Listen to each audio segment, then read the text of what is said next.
Do you think the next major global conflict will be decided by generals smoking cigars in an underground war room? You are dead wrong. At this exact second, thousands of miles away in the deserts of the Middle East, algorithms are deciding who lives and who dies. The human being is no longer in control of the war. We are no longer the master strategists. We have been downgraded to a simple confirm button. Welcome to the era of algorithmic warfare, where the most terrifying weapon is not a nuclear warhead, but lines of code processing massive data in absolute silence. When we watch the news about the escalating tensions between the United States and Iran, or the proxy conflicts echoing through the Red Sea in Syria, we imagine a traditional chain of command. A scout spots an enemy, radios a commander. The commander calls the Pentagon, and a heavy, morally fraught decision is made. That is a 20th century fantasy. The reality is that modern warfare operates at a speed that human biology simply cannot process. Enter the concept of the kill chain, the military process of identifying a target, making a decision, and neutralizing it. For decades, compressing the time it takes to execute this chain has been the holy grail of military science. Today, that time has been compressed from hours down to milliseconds.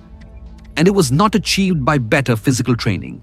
It was achieved by artificial intelligence. The breaking point happened quietly under the banner of the Pentagon's Project Maven. Originally launched in 2017, Project Maven was designed to solve a very modern, almost absurd problem. The US military was drowning in data.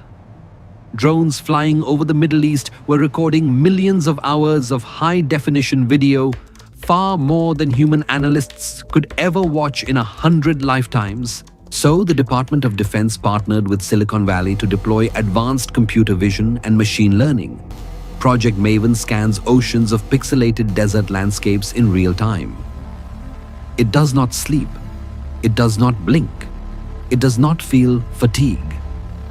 It automatically identifies a pickup truck carrying weapons, maps the behavioral patterns of insurgents, and highlights potential targets on a glowing screen.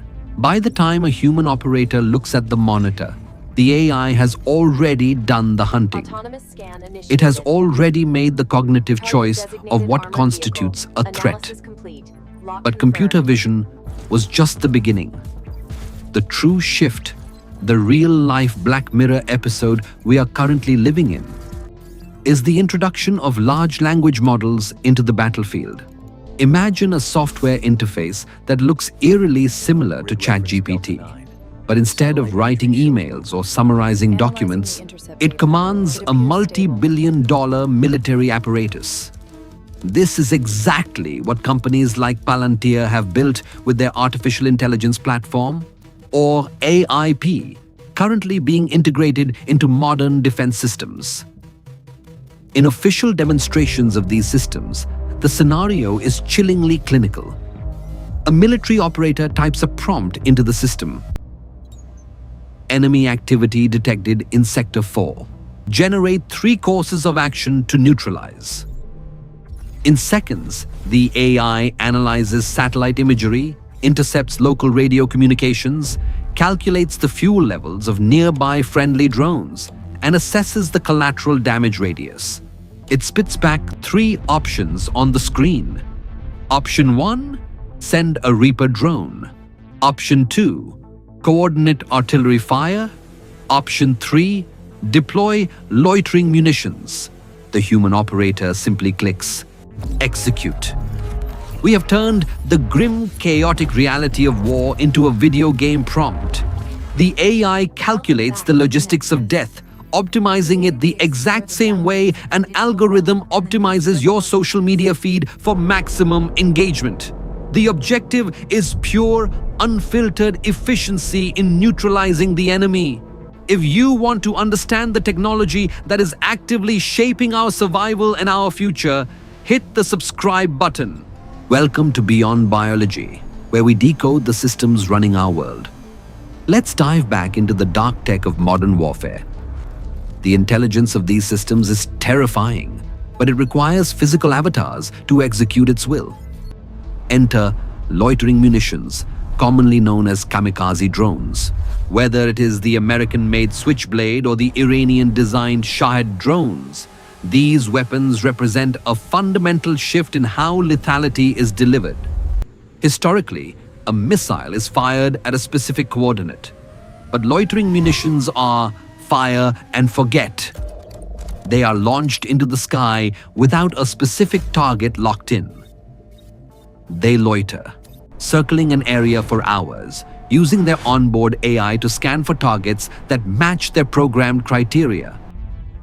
An enemy radar signature, a specific type of armored vehicle, a human face. When the drone's AI recognizes the pattern, it does not always ask for permission. It goes into a terminal dive and destroys the target. The decision to take a life has been entirely delegated to a piece of hardware and its internal neural network. The US Department of Defense recently updated Directive 3000.09, which governs autonomy in weapon systems. While the official stance is that there will always be appropriate levels of human judgment over the use of force, the definition of appropriate is dangerously vague. When a swarm of 500 AI-guided drones is flying toward a naval destroyer, human reaction time is useless. You must hand the defense systems over to an AI. And when AI fights AI, the war enters a hyperspeed loop that no human can comprehend, let alone stop. This brings us to the present geopolitical tightrope. The US military has announced the Replicator Initiative. The goal: to field thousands of autonomous systems across multiple domains, air, sea, and land, within the next few years. The objective is to overwhelm adversaries with sheer numbers and algorithmic speed. But as we deploy these systems to counter threats from Iran and its proxies, we are opening Pandora's box. What happens when two competing algorithms misinterpret each other's data? In the financial markets, we sometimes see a flash crash, a moment where high-frequency trading algorithms react to each other in a feedback loop, wiping out billions of dollars in seconds before humans can pull the plug. Now, apply that same logic to autonomous weapons guarding the borders of hostile nations. An Iranian drone's AI registers an anomaly. An American AI defense system misinterprets that anomaly as an imminent launch. The US system automatically preempts it by firing a kinetic weapon. The Iranian system automatically retaliates. Within 3 seconds, a major regional war has started, and nobody in Washington or Tehran gave the order. The war was hallucinated into existence by a machine learning model. This is the ultimate moral risk of algorithmic warfare. We are dealing with the black box problem of artificial intelligence. Even the engineers who design deep learning neural networks cannot always explain exactly why the AI made a specific decision. It just analyzes the weights and biases of its training data and outputs a result.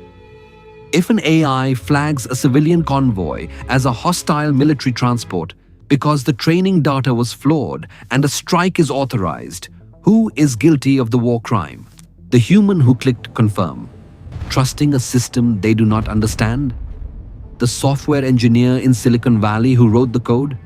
Or the machine itself? We are stripping warfare of its human friction. In the past, soldiers on the ground could hesitate. They could recognize fear in the eyes of the enemy. They could exercise mercy. An algorithm does not know mercy. It only knows optimization.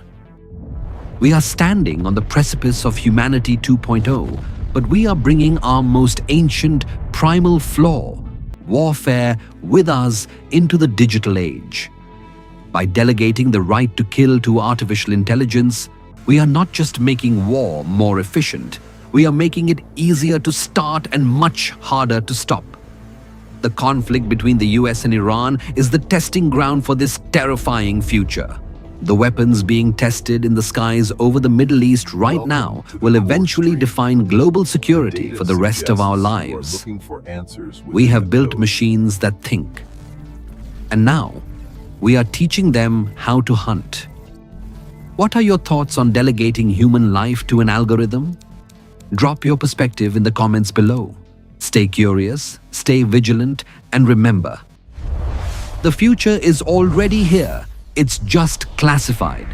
See you in the next video.